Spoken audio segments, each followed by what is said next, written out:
احبابي، كنتمنى هاد لا فيديو تلقاكم بخير وعلى خير. اليوم جيت نشارك معكم حلوى اقتصاديه، حلوى ديال التمر. غادي نحتاجو في المقادير تمر المعجون، عندنا 8 ديال المعالق ديال المزهر، عندنا القرفه، عندنا الكوزه، عندنا خميره وفانيا، عندنا كذلك قرنفل مطحون. غنستعملوا 8 معالق ديال الزيت النباتيه، عندنا مارغرين غنستعملوا فقط نصف ديالها، وعندنا سكر كلاصي ما يعادل تقريبا كاس لاروب ديال سكر كلاصي ديال العنبه. والدقيق غيبقى على حسب الخليط. هنا عندنا نص كيلو ديال الدقيق، وغادي نشوفوا على حسب الخليط. كاين الدقيق اللي كيشرب، كاين الدقيق اللي ما كيشربش. ماشي غنحضروا الحشوه اللي غادي نعمروا بها الحلوه ديالنا اللي هو التمر. غنديروا راس معلقه ديال القرنفل، غادي نديروا راس معلقه كذلك ديال القرفه المطحونه كيف ما كتشوفوا معايا. غادي نستعملوا المزهر كذلك، غادي نستعملوا واحد 2 معالق صغار ديال المزهر. غادي نحكوا كوزه كيف ما كتشوفوا معايا. الكوزه كتعطي واحد البنه رائعه. غادي نخلطوا المكونات ديالنا حتى ينسجموا لنا العناصر. مهم واحد الرائحه رائعه هنايا ديال هاد القرفه والكوزه والقرنفل، حتى المذاق ديالهم كيجي زوين. كيف ما كتشوفوا معايا غادي نخلطوا التمر، غادي نحطوه على جنب بين ما حضرنا العجين ديالنا، وغادي نعاود نرجع معاكم. هنا في هذا الاثناء غادي نعجنوا العجينه ديالنا. كيف ما تشوفوا معايا قلت لكم غادي نستعملوا غير ربع ديال الزبده، نص ديالها، ما استعملناهاش كامله. غادي نحاولوا اننا نطلقوها. الزبده غتكون بحراره المطبخ، يعني ما نكونوش دايرينها في الثلاجه باش نقدروا اننا نطلقوها مزيان. غادي نزيدوا السكر كلاصي. السكر كلاصي كيعطي واحد البنه رائعه.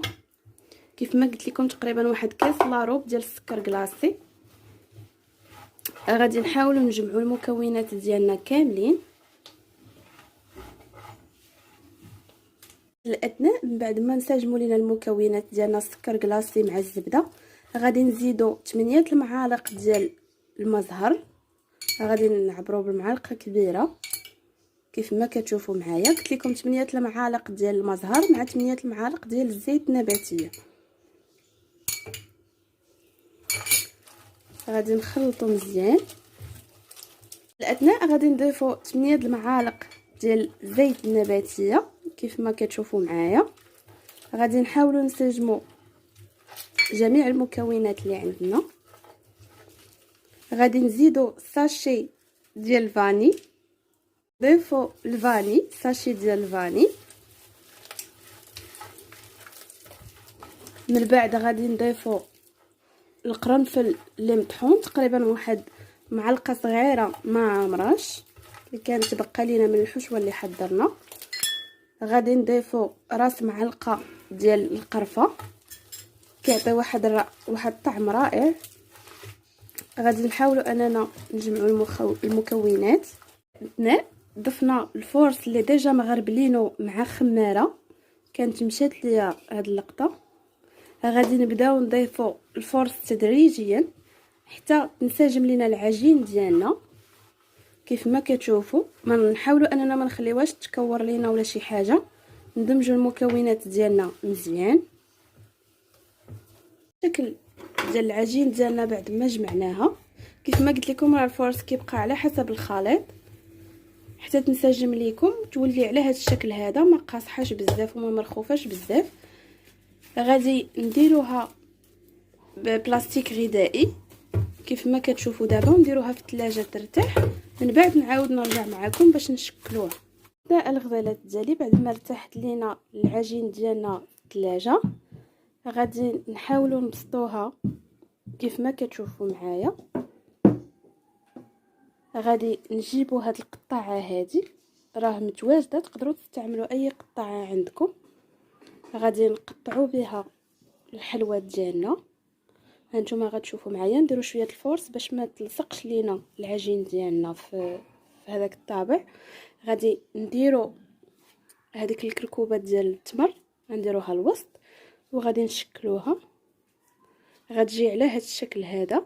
وغادي نبقاو مستمرين حتى نكملوا العجين ديالنا كامل. هنايا راه هذاك التمر ديالنا كنا لولبناه على هذا الشكل هذا باش تجي الحشوه عامره.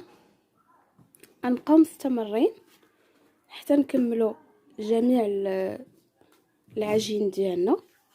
وضروري كيف ما قلت لكم من الفرص باش ما تلتصقش لينا العجين على هذا الشكل هذا.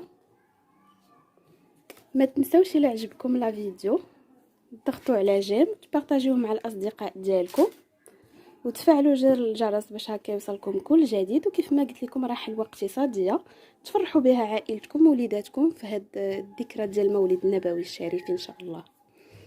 الجانب من بعد ما كملنا الحلوه ديالنا كتجي على هذا الشكل، والمذاق والبنه ديالها كتجي رائعه من بعد ما طيب، ونوريها لكم في التقديم ان شاء الله.